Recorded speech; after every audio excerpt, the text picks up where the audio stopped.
Halo, saya Alfa Lestari dengan NIM P279031231115. Di sini saya akan melengkapi tugas instrumentasi klinik. Di sini saya akan menjelaskan instrumen tentang HPLC. Apa sih HPLC itu?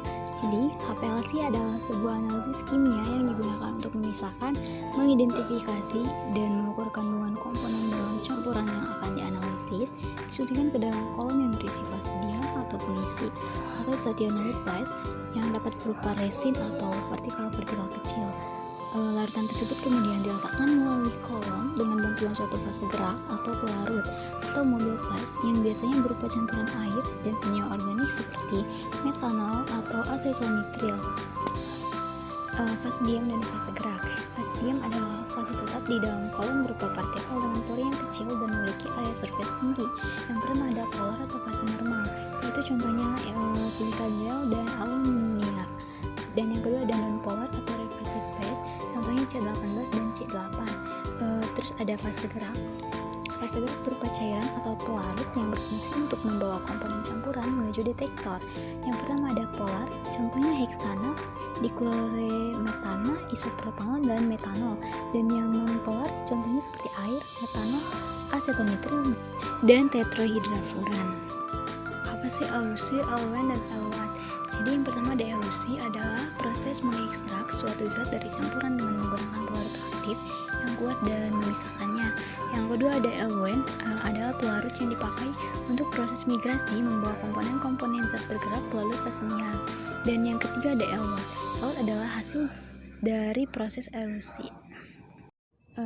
Selanjutnya ada fungsi HPLC. Apa sih fungsi HPLC itu? Jadi yang pertama itu ada analisis obat-obatan, yang kedua ada analisis polimer sintesis, yang ketiga ada analisis polutan dalam analisis lingkungan, yang keempat ada kromatografi pertukaran ligat, dan yang kelima ada kromatografi pertukaran panjang protein, penjernihan air, dan lain-lain. Di sini ada bagian-bagian HPLC. Yang pertama ada solvent, yaitu cairan untuk fase gerak, dan ada control model, yaitu untuk kontrol alat, dan ada degasser, yaitu untuk menghilangkan gelembung pada sampel, ada pump, pompa untuk menyedot cairan dan sampel.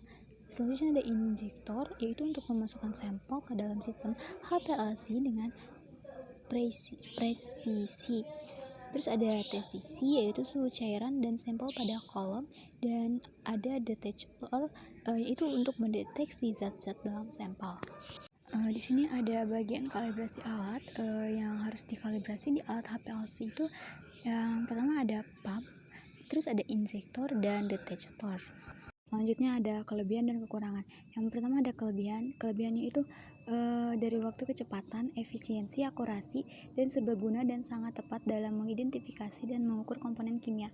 Dan untuk kekurangannya itu di sini ada biaya.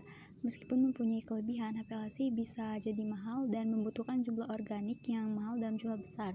Terus HPLC juga memiliki sensitivitas yang rendah terhadap senyawa tertentu.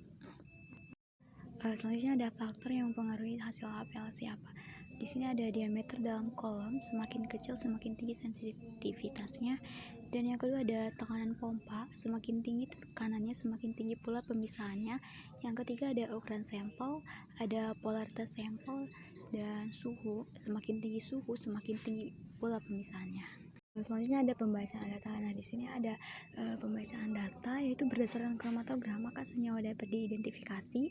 Dua senyawa yang berbeda akan mempunyai karakteristik kromatogram yang berbeda, sehingga jika senyawa yang belum diketahui diduga senyawa tertentu, misalnya senyawa K, kromatogram hasil injeksi dengan HPLC dibandingkan dengan injeksi senyawa murni sebagai senyawa standar atau referensi.